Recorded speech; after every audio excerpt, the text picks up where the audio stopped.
Yes, I know I've spoken about the ASRock X870 Pro-A enough on this channel to marry it, but I'm sorry, it's just that good of a motherboard for its price. However, ASRock, well, being ASRock, they decided to make one that's almost identical in price, even if feature-wise there is quite a few key differences. That being the ASRock X870 Pro-A, not to be confused with the MSI line of Pro-A motherboards, because I guess these companies are just running out of naming schemes. Anyway, this thing will cost you $190, which makes it pretty much on par price-wise as the Pro-RS, and with it you get quite a few differences, and obviously one of the biggest being just the way it looks and the fact that it is black, thus it's going to actually match a lot more people's builds rather than the white Pro-RS. Now, in terms of the CPU power delivery, here you get 16 plus 2 plus 1 power phases, rated at a maximum of 80 amps, which means that you actually get 2 more core phases than the Pro-RS. So, again, stuff that's literally not going to matter for 99% of people, but if you're interested, well,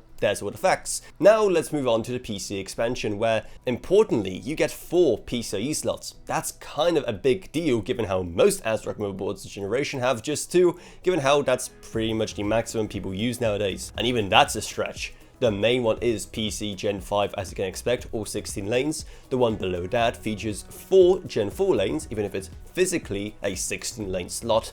And the 2 below that features just 1 Gen 4 lane each, even though again physically they're 16x. However, to give all of those extra PCIe slots bandwidth, the storage situation is kind of bizarre. The main slot is still PCIe Gen 5, all 4 lanes. However, the one below that has just 2 Gen 3 lanes, making it painfully slow. And the final one is at least 4 Gen 4 lanes. And add to that 4 SATA connectors, though the last 2 are tied to that middle, barely limping along M.2 slot, so that's going to be disabled if you end up using those last 2 SATA connectors. Other internal I/O includes only 6 fan connectors, which is okay, but might not be enough without splitters for some case configurations, as well as 3 addressable RGB connectors and 1 plain old-fashioned non-addressable one. It's not something I should be giving points for, however, given how guys like ASUS decided to ditch the 4-pin recently, I kind of have to, just to annoy ASUS. But anyway, turning the whole thing around to look at the rear I/O, here we see probably the biggest changes from the Pro-RS, because here you get only 7 USB Type-A compared to the whopping 10 on that other board, which is just more evidence to my theory that ASRock pick features for the motherboards by just blindly throwing darts, and I'm surprised none of the employees have raised any health and safety concerns yet.